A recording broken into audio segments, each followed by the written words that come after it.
अस्सलाम वालेकुम मोअज़्ज़ज़ ख़वातीन व हज़रात, प्रोग्राम राइट एंगल के साथ मैं हूं अली मुमताज़। नाज़रीन, आज के प्रोग्राम में मौजूदा सियासी सूरत हाल पे हम बात करेंगे और जो लेटेस्ट पॉलिटिकल डेवलपमेंट्स हैं उनमें सबसे ज़्यादा जो जिनकी जो एक्सपेक्ट भी हम कर रहे थे कि ये होगा कभी ना कभी, लेकिन अब वो जाकर हुआ है तकरीबन कोई 2.5-3 साल के बाद होने जा रहा है। चौधरी निसार साहब, फॉरेन इंटीरियर मिनिस्टर, जिनकी एक बड़ी मजबूत पोजीशन थी पाकिस्तान मुस्लिम नवाज़ की हुकूमत में, और थ्रू आउट वो इंटीरियर मिनिस्टर रहे। और जबकि ये 2014 का धरना था और इसके अलावा और भी जितने भी मामला थे उसमें बहुत एक्टिव रहे। यानी कि आप एक तरह से कह सकते हैं कि नवाज शरीफ साहब के बाद अगर किसी की इंपॉर्टेंस हमें दिखाई देती थी तो वो चौधरी निसार साहब की दिखाई देती। फिर उसके बाद नाराज़गियाँ, इख्तलाफात, फिर टिकट के बगैर इलेक्शन कंटेस्ट करना, कौमी असम्बली में मुंतखब नहीं हो सके लेकिन MPA के तौर पर मुंतखब हुए, और होने के बाद उन्होंने अपना बॉयकॉट किया और बॉयकॉट करके उन्होंने कहा कि जी इन असम्बलियों में चौधरी निसार साहब का कहना था कि वो नहीं जाएंगे। अब 2.5-3 साल के बाद ये अरसा सारा गुजर गया, अब अचानक जब वो आ रहे हैं, हलफ उठाएंगे, तो ये सब इसके पीछे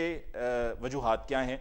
और ये सब उस वक्त हो रहा है कि जब हमने देखा है कि शहबाज शरीफ साहब एक दफ़ा फिर PDM को फाल करने की कोशिशें कर रहे हैं, फिर जहांगीर तरीन का ग्रुप है, उनकी नाराज़गियाँ हैं, फिर उनको मनाने का सिलसिला है, और विफाक में तो मामला सेटल दिखाई देते हैं, जो कि सेनेट के इंतखाबात के करीब करीब लग रहा था कि वहाँ पर कुछ हो सकता है और पाकिस्तान तहरीक इंसाफ की हुकूमत वहाँ पर ख़तरे में है। लेकिन वहाँ पर अब स्टेबिलिटी दिखाई देती है, और पंजाब के जहाँ पर PDM जब एक्टिव थी और जब सब एक पेज पर बज़ाहिर थे, बज़ाहिर मैंने कहा है कि बज़ाहिर थे क्योंकि यही कहना था ना उनका कि हम तो एक पेज पर हैं, आर होगा पार होगा वगैरह वगैरह, वो तो बाद में वही हुआ जो फिर तमाम सियासी तज्ज़ियाकार कहते भी रहे हैं कि ये फ्रंट पर आपको एक नज़र आते हैं, लेकिन अगर आप इनके जाकर मामलात को देखें तो पता यही चलेगा कि ये एक पेज पर नहीं है। तो उस वक्त भी ये कहा गया था कि तहरीक अदम एतमाद पंजाब से लाई जाएगी।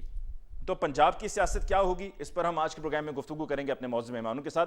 डिस्कशन के लिए हमें ज्वाइन किया है हमारे पैनलिस्ट ने, हमारे सीनियर एनालिस्ट ने। सबसे पहले हमारे साथ स्टूडियो में तशरीफ़ रखते हैं जावेद इकबाल साहब। जावेद साहब का बहुत बहुत शुक्रिया कि आप तशरीफ़ लाए। हमें ज्वाइन किया है साबिर शाह साहब ने। साबिर शाह साहब, आपको बहुत बहुत शुक्रिया for joining us on the show tonight. और हमें ज्वाइन किया जी PJ मीर साहब ने। PJ मीर साहब, आपको बहुत बहुत शुक्रिया कि आपने आज के प्रोग्राम के लिए वक्त निकाला।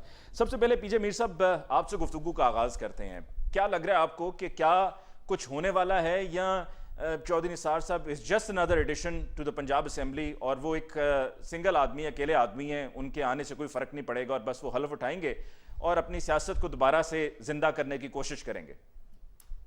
देखें, चौधरी निसार को जब हम गेज करते हैं और एनालाइज करते हैं, Chaudhry Nisar has always been one of those people जो कि एक बड़ा उन्होंने एक आप कह लो कि कोरस्पॉन्डिंग एक रोल प्ले किया PMLN में। PMLN नवाज शरीफ हो गए, Shahbaz is more pacified, but Nawaz is हमेशा आपने देखा कि रोल, आप लंदन में थे, आपने देखा हुआ कितनी दफा उनका रोल कैसा था, बड़ा कन्फ्रंटेशनिस्ट। अब ये कन्फ्रंटेशनिस्ट रोल जो है, इसको आप कह लो कि पैसिफाई करने के लिए, डिफ्यूज करने के लिए चौधरी निसार, इकबाल झगड़ा and of course Shahbaz have always played a role behind the scenes. अब ये कहते हैं जी good cop bad cop. The question is, Chaudhry Nisar की बड़ी रिस्पेक्ट है। Yes, without PMLN he is nobody, but at the end of the day अब circumstances ऐसे हो गए हैं कि when the hierarchy or the establishment has been challenged openly, तो उसके लिए आपको कोई बफर कहीं ना कहीं चाहिए। नून एक तकड़ी जमात है, रहेगी, लेकिन इसके जो डायनामिक्स हैं, पॉलिटिकल डायनामिक्स, वो चेंज हो गए और हो रहे हैं। तो उस लिहाज से अब हम जब कहते हैं कि 2.5-3 साल के बाद ये अब आ रहे हैं, ये क्यों आ रहे हैं? Obviously there is a reason for it, because you need sanity in the political party, जो कि एक rather than being cloned and being driven by remote control, उस तरह नहीं होगा। तो Chaudhry Nisar has always been outspoken. मैंने इनको लंदन में देखा कई दफा, ड्यूक स्ट्रीट के ऊपर, he was very open and he says is peace period. अब एक मैं आपको एग्जांपल देता हूं। मैंने नवाज शरीफ को कई दफा कहा, मैंने कहा जी आपको डेमोक्रेसी चाहिए, मैंने आपकी बातचीत शुरू करा दी बेनजीर के साथ। अब बात आती है कि आपके जो मुस्लिम लीग काफ के जो लोग हैं, आप उनको भी अपने फोल्ड में लें ताकि इनको तकड़ा करें। तो ही वुडंट एग्री, और ये तीनों मेरे से एग्री किया, और बल्कि इन्होंने फिजिकली मुझे धक्का दिया नवाज इसके कमरे के अंदर कि जी तुसी जाके गल करो, तुहाडी सुन देने। बात यह है कि अगर आप एक रिजिड एक एटीट्यूड से चलेंगे तो फिर ये जो छोटे जो लोग हैं ये इमर्ज करेंगे, जिस तरह अब चौधरी निसार इमर्ज कर रहे हैं। इसके साथ साथ आप और भी देखेंगे, देखें ना, आप जफर अली शाह साहब बड़े डाई हार्ड छोड़ के चले गए, और भी कई लोग छोड़ के चले गए. So the question arises, it is an important thing, particularly from PMLN's point of view, कि इस पार्टी के अंदर emotion नहीं, practicality is the course of action rather than the confrontation course of action, जो कि बार बार लिया जा रहा है, and it is not going to survive. क्योंकि पीपल्स पार्टी को भी आप देख लो, ईंट से ईंट बजा देंगे, ईंट से ईंट बजाई तो उसके बाद आप दुबई चले गए, फिर आप वापस आए, अब आप चेंज हो गए. Now you're playing, cat and mouse, but at least your attitudes have changed. So अगर किसी पार्टी ने चलना है अली, तो इसने चलना है establishment के साथ मिलके. You want to go on a solo flight? I'm sorry, there is no solo flight here. सही. साबिर शाह साहब, in continuation to what PJ Mir साहब has just said, आपको अब लग रहा है कि ये कन्फ्रंट्रेशन की जो सियासत हमें नज़र आ रही थी, मरीम नवाज साहिबा भी वही लेकर चल रही थी, नवाज शरीफ साहब भी वो जो उनके बयानात थे वो सीधी सीधी कन्फ्रंटेशन थी. तो अब शहबाज शरीफ साहब की रिहाई, फिर उसके बाद शहबाज शरीफ साहब का PDM को दोबारा से एक्टिवेट करना, चौधरी निसार साहब का दोबारा से शामिल होना, यानी कि पंजाब असेंबली की हद तक फ़िलहाल, तो हाँ, ये PMLN अब कन्फ्रंटेशन से निकल के प्रैक्टिकलिटी की तरफ अब जा रही है. अली, PMLN का एक फैक्शन जिसको शहबाज शरीफ साहब लीड कर रहे हैं, वो कॉन्फ्रंटेशन का हामी कभी भी नहीं रहा. We all know that, it's not a secret at all. Now he and his son, they want to carry on the political work in collaboration with the Pakistan Army. वो establishment को हकीकत समझते हैं. मियां नवाज शरीफ और मरियम का नैरेटिव बहुत मुख्तलिफ है. उनके अपने गम है, अपने जख्म है कि 3 दफ़ा इक़्तिदार में आए, हालांकि तीनों दफ़ा इस्टेब्लिशमेंट की मदद से आए, लेकिन बहरहाल जब निकाले गए तो इस्टेब्लिशमेंट पे इल्ज़ामात लगाए. शहबाज शरीफ साहब हकीकत को समझते हैं. वो ये जानते हैं कि अगर इस्टेब्लिशमेंट ही साथ ना रही तो फिर कहीं के भी नहीं रहेंगे, और जितनी दौलत मुबैना तौर पर जमा की है या बकौल इमरान खान लूटी है, उसको भी हाथ पड़ जाएगा. As far as Chaudhry Nisar Ali Khan is concerned, Ali, this 67-year-old politician from Chakri, Rawalpindi, is the finest politician I have ever met personally. मेरे नज़दीक वो इन तमाम पॉलिटिशियन से 100 गुना बेहतर हैं. Very upright, very brave man. और वजह ये है कि son of a brigadier, brother of a lieutenant general and brother in law of another lieutenant general. और इनके जो भाई थे लेफ्टिनेंट जनरल इफ्तिखार अली खान, जो 2009 में वफात पाई, जिन्होंने, आपको याद है कि डिफेंस सेक्रेटरी भी रहे. और मियां नवाज शरीफ की जो कबूलियत थी आर्मी के रैंक्स में जो हुई, उसमें बहुत बड़ा किरदार था जनरल इफ्तिखार अली खान का. और फिर निसार अली खान कोई नवाज शरीफ की भर्ती नहीं है, या नवाज शरीफ के पास कोई एप्लीकेशन नहीं लेके आए. He has been with the Pakistan Muslim league Noon since day one.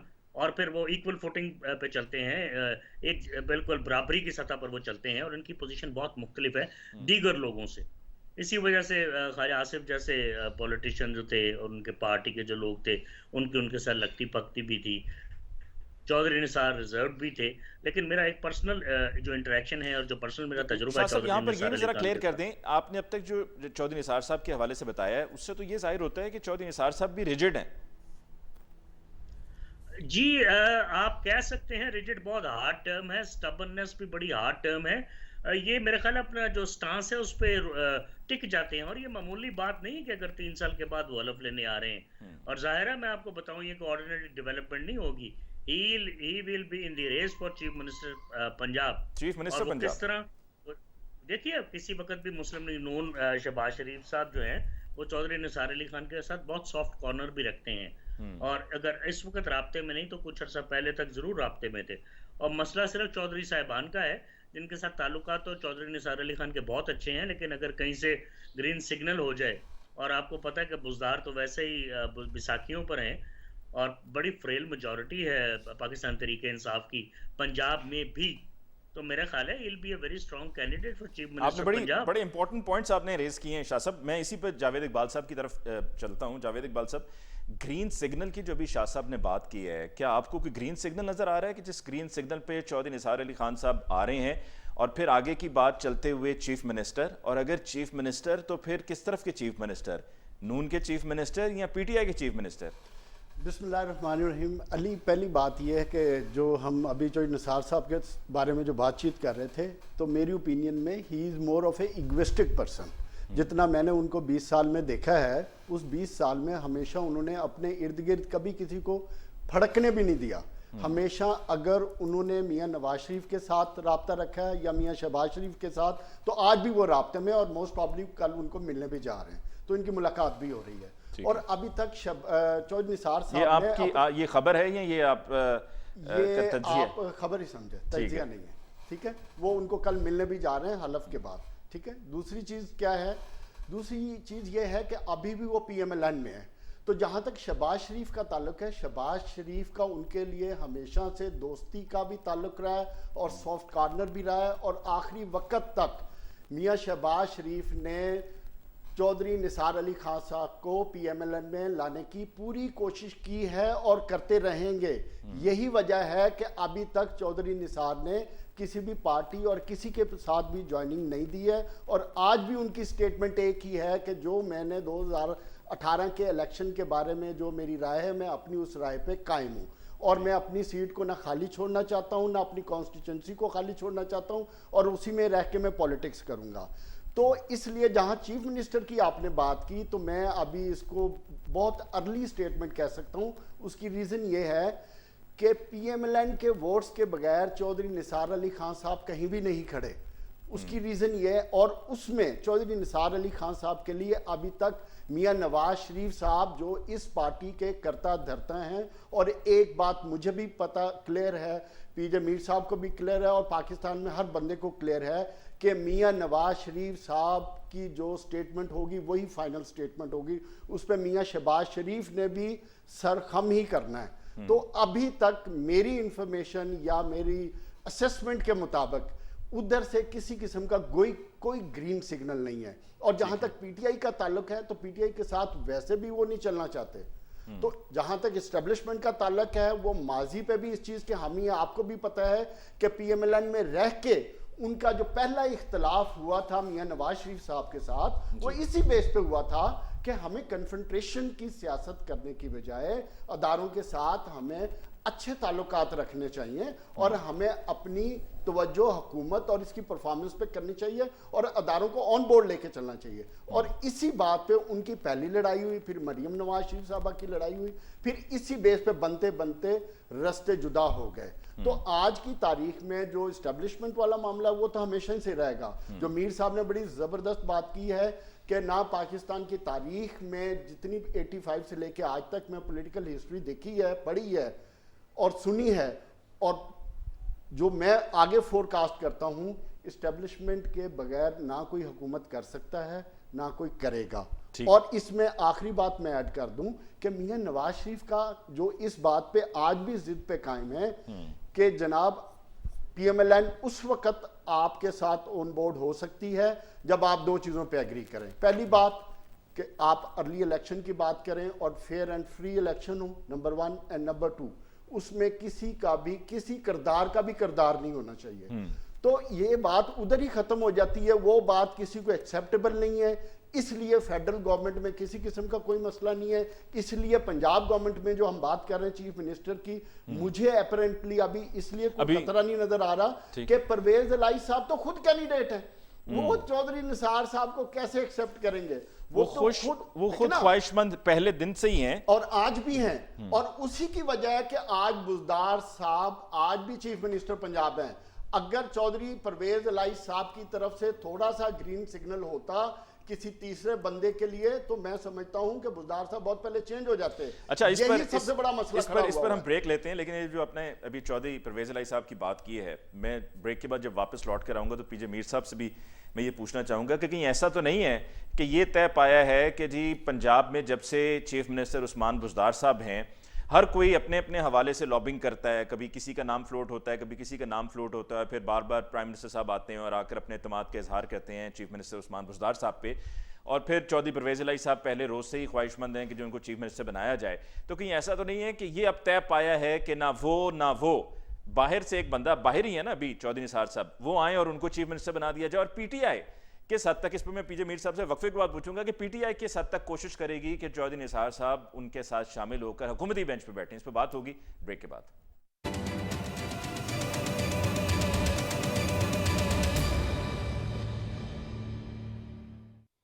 नाज़रीन, ब्रेक के बाद एक दफ़ा फिर आपको कहते हैं खुशामदीद। पीजे मीर साहब, वक्फे पे जाते हुए जो भी जावेद इकबाल साहब ने बात की, साबिर शाह साहब ने भी बात की, चौधरी निसार अली खान साहब की शख्सियत पे बात हुई, उनके कॉन्टैक्ट्स पे बात हुई, और आपने भी बात की कि कन्फ्रंटेशन की सियासत और फिर प्रैक्टिकलिटी की तरफ हम आए।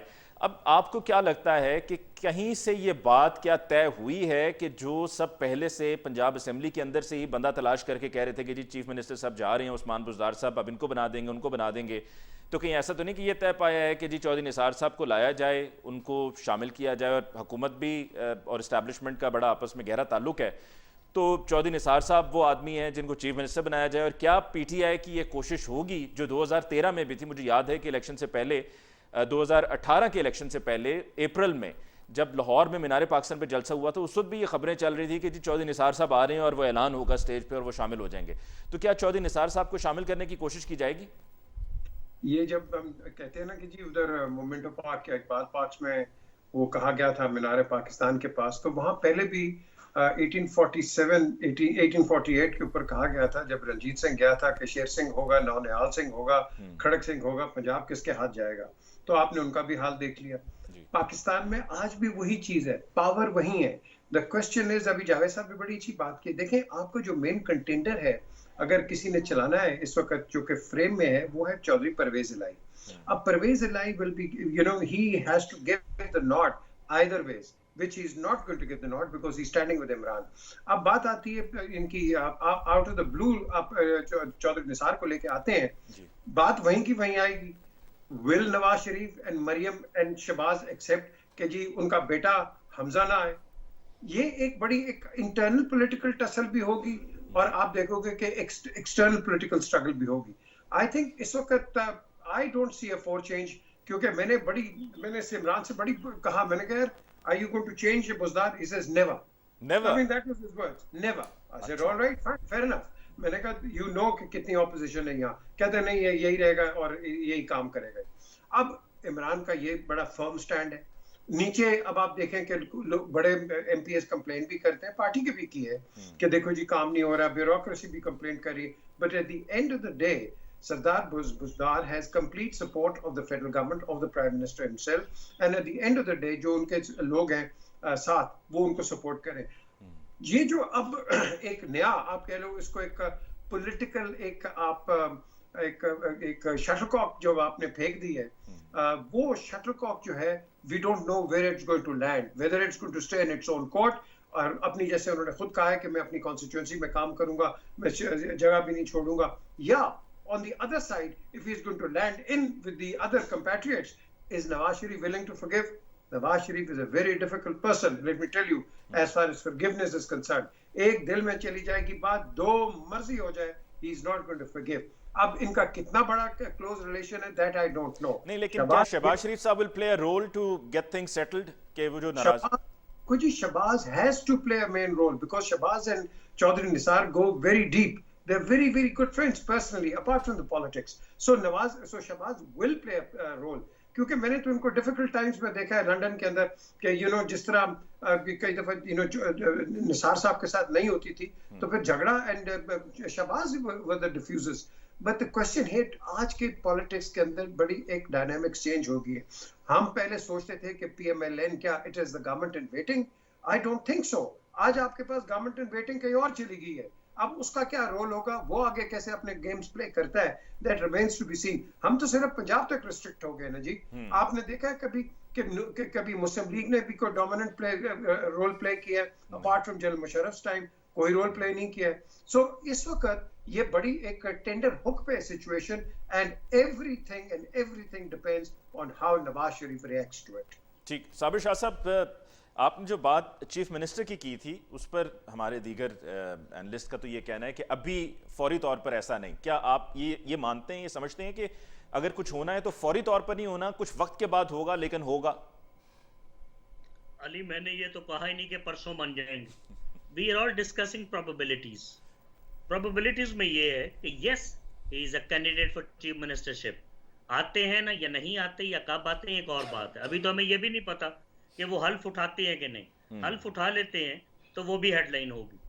अगले दिन कौन से बेंचेस पे बैठेंगे, ट्रेजरी, ऑपोजिशन, वो भी हेडलाइन होगी। If he goes to the assembly and delivers a couple of speeches, वो भी हेडलाइंस होंगी. So he is a political heavyweight.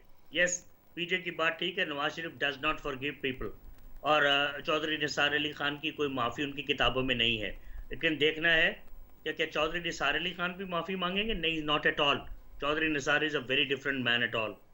अब अगर फर्ज कीजिए बहुत ताकतवर हलकों से कल को कोई इशारा आता है निसार अली खान के लिए और नवाज शरीफ को कहा जाता है कबूल करें, will he do it? It all remains to be seen. Shahbaz कोशिश करते रहेंगे, चौधरी दे हैव हैड नहीं, अनदर. लेकिन शाह साहब ये ताकतवर हलकों से इशारा उधर ही क्यों आएगा? पीटीआई को भी तो आ सकता है.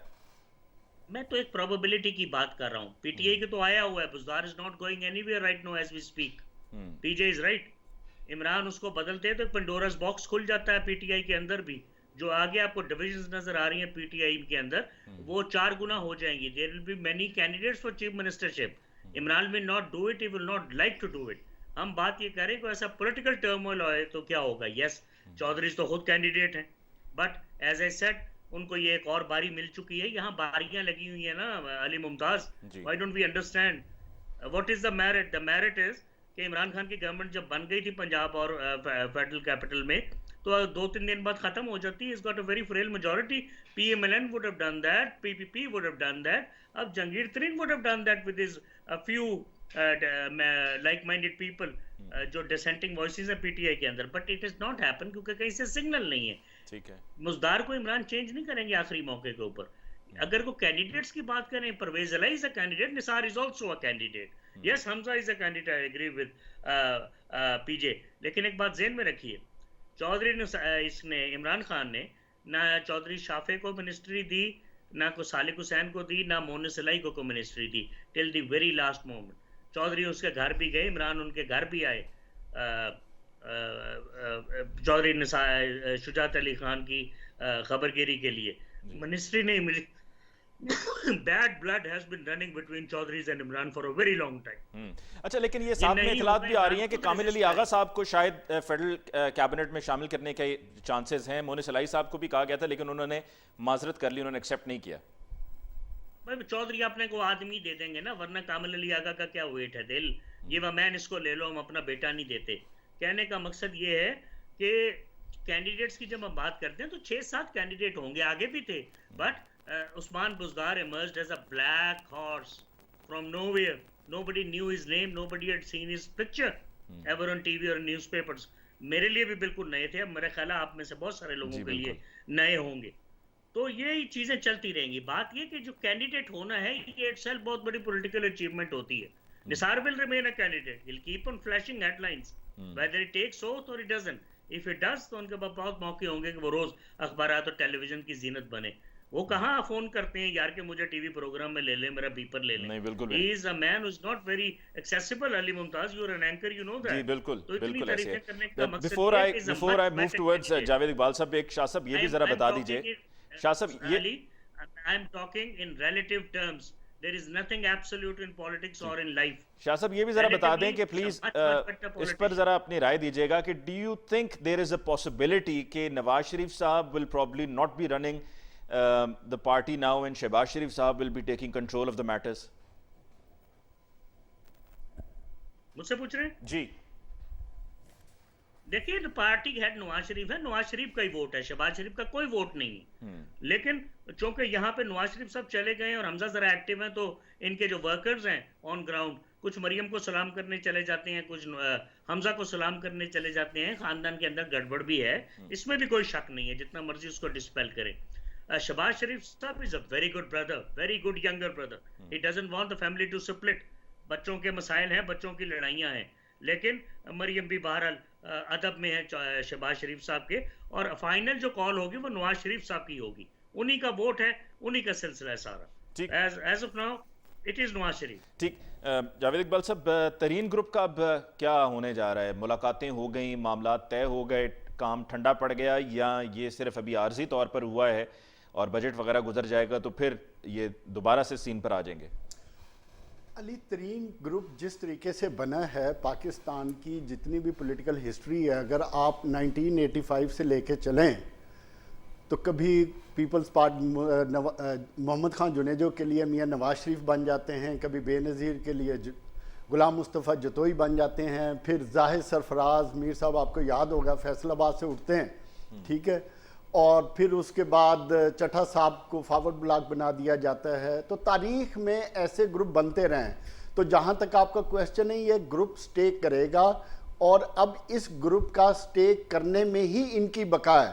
और जहांगीर खान तरीन जो कॉरपोरेट एनआरओ के चक्कर में हैं, वो भी अब यही चाहते हैं कि जब तक ये इनके पास 40-45 बंदों का ग्रुप इनके साथ रहेगा, इन्हीं बैसाखियों के सहारे पे उनकी अब सर्वाइवल है।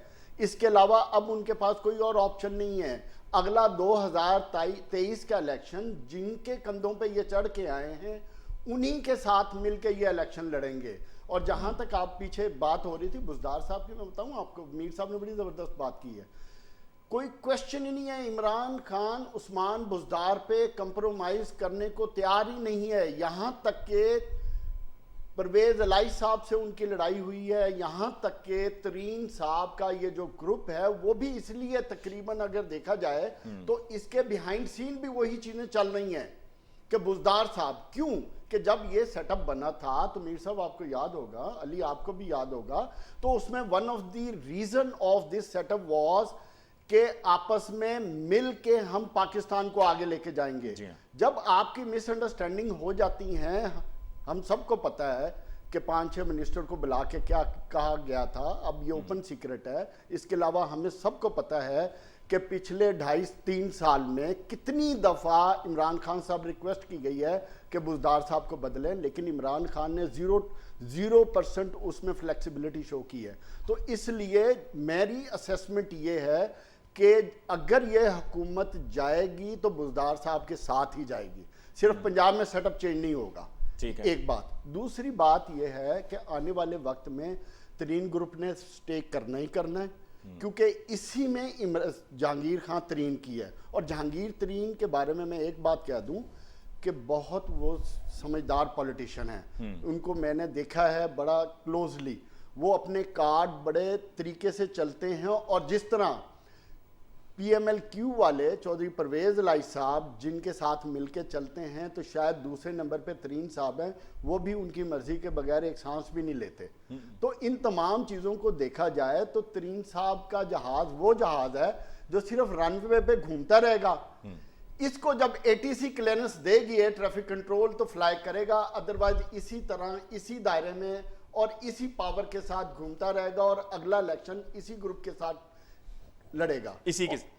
ठीक। और उसमें आप एक और चीज देखना, मफामत क्या हुई है, एक डिप्टी सेक्रेटरी अपॉइंट हो गया, उस डिप्टी सेक्रेटरी ने हुकूमत और इनके मसले मसाइल हल करने, जब मसले मसाइल की इस ग्रुप से बात की जाती है तो वो घूम फिर के एक ही बात कहते हैं कि जहांगीर तरीन साहब के साथ नाइंसाफी हो रही है, उसको हमने इंसाफ के लिए हम खड़े हैं और उसके खड़े रहेंगे। और अली जफर साहब की जो रिपोर्ट है वही इसमें सर्वाइवल है। जो अभी तक की रिपोर्ट सामने आई है, इमरान खान साहब को जो वर्बली अभी तक ब्रीफ दिया गया है, उसमें मेरा ख्याल है कि तरीन साहब को कुछ अकोमोडेट किया गया और इसी तरह हुकूमत का भी रखा गया है। तो ये मिक्स एंड मैच रिपोर्ट होगी। एक ब्रेक लेते हैं, ब्रेक के बाद हम जो लौट कर आएंगे तो स्कैंडल्स की बात करेंगे।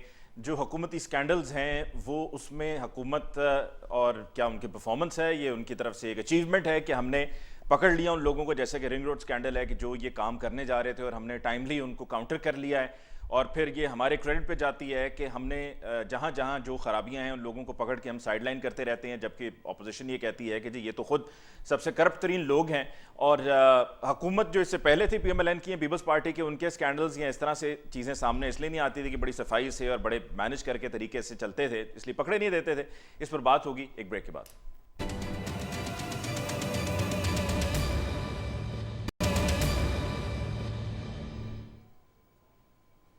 ब्रेक के बाद जी एक दफ़ा फिर आपकी खिदमत में हाजिर। पीछे मीर साहब, ये स्कैंडल्स की जो बात हो रही है, रिंग रोड स्कैंडल ताज़ा स्कैंडल है जो सामने आया है। अपोजिशन तो ये कह रही है कि जी ये इनके मामलात खुलकर सामने आ गए हैं कि कभी अद्वियात में इनकी तरफ से करप्शन होती है, कभी किसी और मामले में होती है। गवर्नमेंट ये कहती है, PTI कहती है कि देखें हमारे जिन भी लोगों के केसेस थे, सप्तान खान पे थे, अलीम खान पे थे और इसके अलावा दीगर और लोग थे, तो हमने उनको साइडलाइन कर दिया। बाबर अवान पे भी केसेस थे, और अब भी जो असल फैक्ट्स हैं वो हम सामने रखेंगे। और जो चीनी स्कैंडल है वो भी, और जहांगीर तरीन भी इतने पावरफुल थे PTI में, उनके खिलाफ भी कार्रवाई शुरू हो गई। तो पीटीआई का कहना है कि जी जो ये एहतसाब है ये क्रॉस द बोर्ड है, अगर हमारा अपना भी कोई बंदा होगा तो हम उसको नहीं छोड़ेंगे।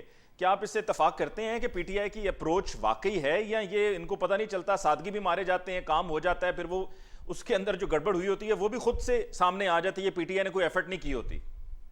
अच्छा अली, ये जो अब आपने ये जो सवाल इसको इवॉल्व किया ना, इसमें आप एक चीज देखें, why should a sitting government, weather it is PTI, PMLN और पीपीपी, ये सब गवर्नमेंट्स ने किया है कि ये जज, जूरी और प्रोसिक्यूटर बन जाते हैं। भाई वेयर आर योर ऑर्गेनाइजेशंस जिन्होंने इनको पकड़ना है?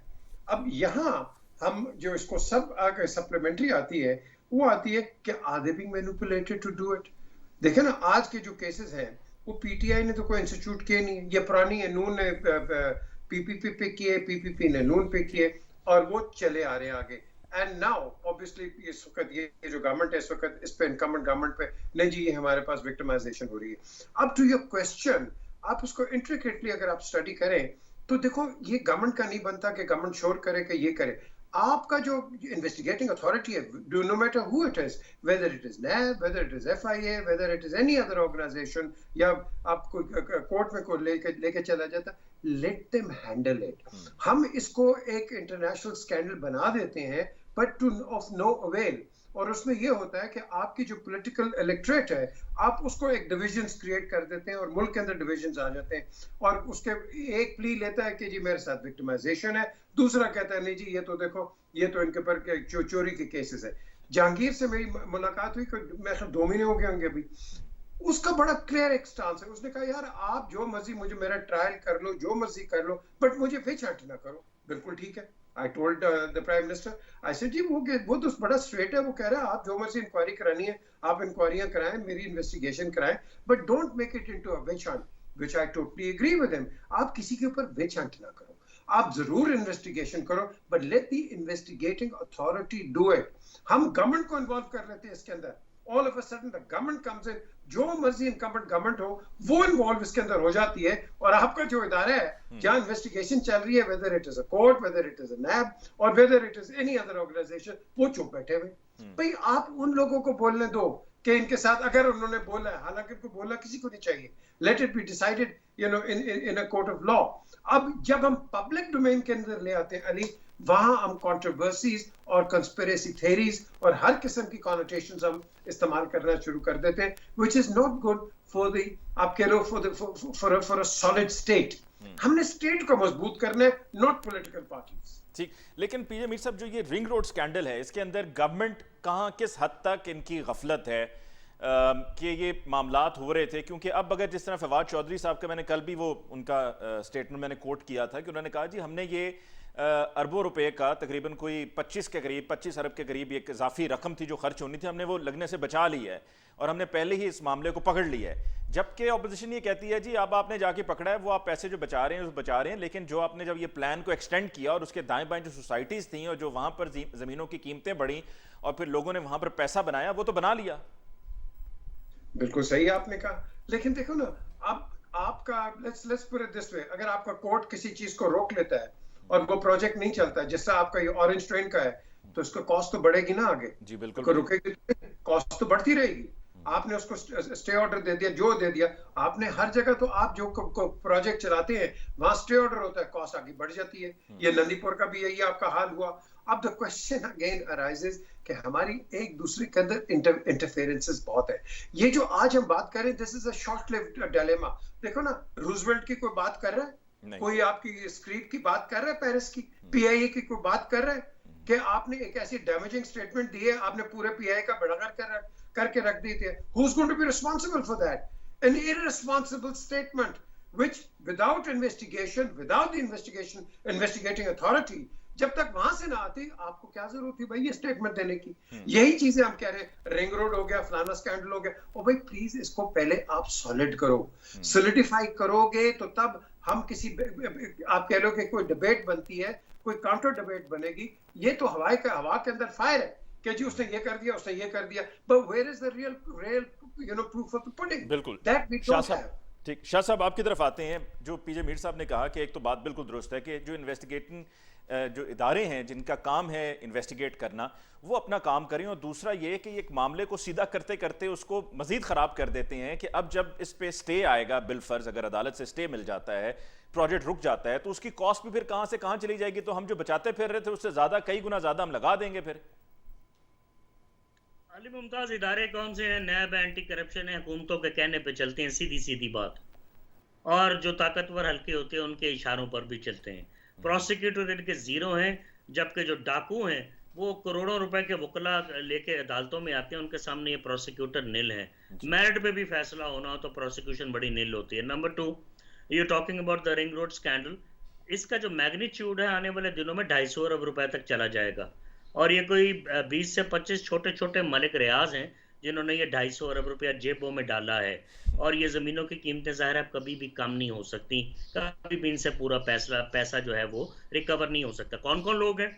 कम से कम 6 लोग हैं पाकिस्तान तरीके इंसाफ के, जिसमें मिनिस्टर्स भी हैं और कुछ इमरान खान के करीबी रुफ़क़ाए कार भी हैं, प्राइम मिनिस्टर हाउस के लोग भी हो सकते हैं। अगर गुलाम सरवर अवान साहब का बेटा मंसूर खान इसमें मुलव्वस पाया जाता है तो चौधरी निसार अली खान को ये भी बहुत ज़्यादा पॉलिटिकल ब्रेक थ्रू मिलेगा। नंबर 2, मुस्लिम लीग नून के लोग भी शामिल हैं इसमें पाकिस्तान पीपल्स पार्टी के एक सेनेटर हैं, उनके रिश्तेदार हैं जो जिन्होंने बदमाशियां भी की हुई हैं इन इलाकों में, इलाके खाली कराने के लिए गरीबों से। ये कोई किसी एक पार्टी का स्कैंडल नहीं है। जंगीर तरीन की जहां तक बात है कि जी I am being witch hunted, is correct, he is being singled out. Jahangir Tareen अकेले ने पैसा नहीं बनाया भाई, यहाँ पिछले 50 साल से कम 70-80 शुगर मिलर्स ने पैसा बनाया, हर साल पैसा बनता है, पकड़े यही गए। इस जगह पे वो सही कह रहे हैं कि I have been witch hunted. जहां तक इनके फ्यूचर का ताल्लुक है तो मेरे ख्याल है बजट के बाद के दिन इन पर बहुत भारी होंगे। They might be the dark days. I do not know Ali Zafar ने क्या लिखा है, इवन उसने लिखा भी है तो बाकी रिपोर्ट्स कहाँ जाएंगी। जंगीर तरीन might be arrested और इनके पार्टियों के अंदर भी जो इनके लाइक माइंडेड लोग हैं उनमें फूट पड़ सकती है, लोग खरीदे जा सकते हैं, लोगों को डराया जा सकता है। जंगीर तरीन does not have a good future at all right now as we speak. Muslim league Noon कल को इनके कुछ साथियों को ले ले तो मैं कह नहीं सकता, अपने आप पे तो इलेक्शन लड़ना उनका बहुत मुश्किल है। स्पॉन्सर हैं, उनसे पैसे लेने से पहले 100 दफा सोचना चाहिए था कि लोगों ने अपने पैसे भी पूरे करने होते हैं। यही इमरान खान का डिलेमा है। बाकी पार्टियों में तो चीजें ओपन ही नहीं हुई। इमरान खान के हर दूसरे स्कैंडल में स्पॉन्सर्स और फाइनेंसियर्स जो हैं वो सामने नजर आ रहे हैं। ये चीजें वो जो इमरान को हॉन्ट करेंगी और इनके गले में पड़ेंगी आने वाले 1-2 साल में। जी अली, तो फिर यानी कि वो सादगी वाली बात ठीक है कि सादगी में मारे गए, या नहीं सादगी कह लें, नाअहली कह लें, नालायकी कह लें, लाइल्मी कह लें? नहीं, पैसा पकड़ के देखते ही नहीं है। जो पैसा पकड़ने वाला हाथ होता है उस आदमी का साथ नीचे होता है यार, वो दाएं बाएं से खेलता है। फिर पैसे जो पकड़े हुए हैं, शौकत खानम का एक है, तरीके इंसाफ का एक है, वो नवाज शरीफ और वो आसिफ जरदारी वाला मामला थोड़ी है कि बहुत ज्यादा पैसे पकड़ लिए, बाद में लोगों को मौका दे दिया। कभी ये बात ही ना की कि हम करप्ट को पकड़ के, करप्शन का वर्ड उनकी कभी स्पीचेस में ही नहीं आया तो जरदारी या नवाज शरीफ की मुझे कोई स्पीच बता दे। इमरान की टोटल पार्टी और उनका जो स्टैंस है वो करप्शन के ऊपर है कि अब तरीके इंसाफ जो है ये करप्शन को पकड़ेगी, लेकिन अपने अंदर बहुत ज्यादा करप्शन सामने आ रही है। जी जावेद इकबाल किस तरह कंक्लूडिंग छुपाऊं मैं? अली, बात ये है कि इमरान खान ने जब अपनी तहरीक शुरू की और तो उसमें सबसे इम्पोर्टेंट नारा उनका एहतसाब का था। जी, एहतसाब की तरफ आए तो उनको समझ ये आई, आज की तारीख में उनको समझ ये आई कि ना PMLN वाले जितने करप्ट हैं या पीपल्स पार्टी वाले जितने करप्ट हैं, तो उनके इर्द गिर्द भी उतने ही करप्ट लोग हैं। जैसे ही हुकूमत इनकी स्टार्ट होती है तो अद्वियात का कियानी साहब का स्कैंडल आ जाता है, फिर आटे का स्कैंडल आ जाता है, फिर पेट्रोलियम का स्कैंडल आ जाता है, फिर चीनी का स्कैंडल आ जाता है, अब रिंग रोड का स्कैंडल आ जाता है। और जब रिंग रोड की हम बात करते हैं तो माजरत के साथ, अदब के साथ, पिछले 74 साल की पाकिस्तान की तारीख की ये रिफ्लेक्शन है। क्यों कि रिंग रोड का वो प्रोजेक्ट है जिसमें करप्शन में ब्यूरोक्रेट्स ने भी अपने हाथ धोए, पॉलिटिशियन ने भी अपनी जेबें गर्म की हैं, बिजनेसमैनों ने भी अपनी पॉकेट्स हैवी की हैं, और इसके अलावा और दूसरे लोगों ने भी इसमें अपने हिस्सा बमुताबिक जुस्सा हासिल किया है। और जो लोग इसमें बर्बाद हुए हैं वो बर्बाद नॉर्मल जैसे 74 साल में 22 करोड़ आवाम होती है, उन्हीं बेचारों की जेबों से पैसा निकला है। अब देखने की बात यह है कि इमरान खान साहब इस एहतसाब के नारे से आया, क्या आटे वाले में जहां अवाम की जेबों से पैसा निकला उसका क्या हुआ? पेट्रोलियम में जो पैसा निकला उसका क्या हुआ? चीनी से पैसा निकला वो क्या हुआ? अद्वियात जो महंगी हुई उसका क्या हुआ? तो इसका हशर भी वही होगा जिसकी शाह साहब बात कर रहे हैं 250 अरब की। मैं समझता हूँ शायद 300 अरब से ज्यादा का ये है जो गरीब आदमी की जेब से निकल गया है। लेकिन क्वेश्चन ये आ जाता है कि पॉलिटिशियंस ने भी बच जाना है, बिजनेसमैन ने भी बच जाना है, चाहे वो नैब के चक्कर लगा के बचे, और इसी तरह ब्यूरोक्रेट्स ने भी बच जाना है। पैसे अवाम ने पूरे करने हैं। जो अवाम की जेब से पैसा गया है वो अब वापस आने वाला नहीं है। पैसे अवाम ने पूरे करने हैं जी। इसके साथ ही आज के प्रोग्राम का वक्त भी खत्म हुआ चाहता है।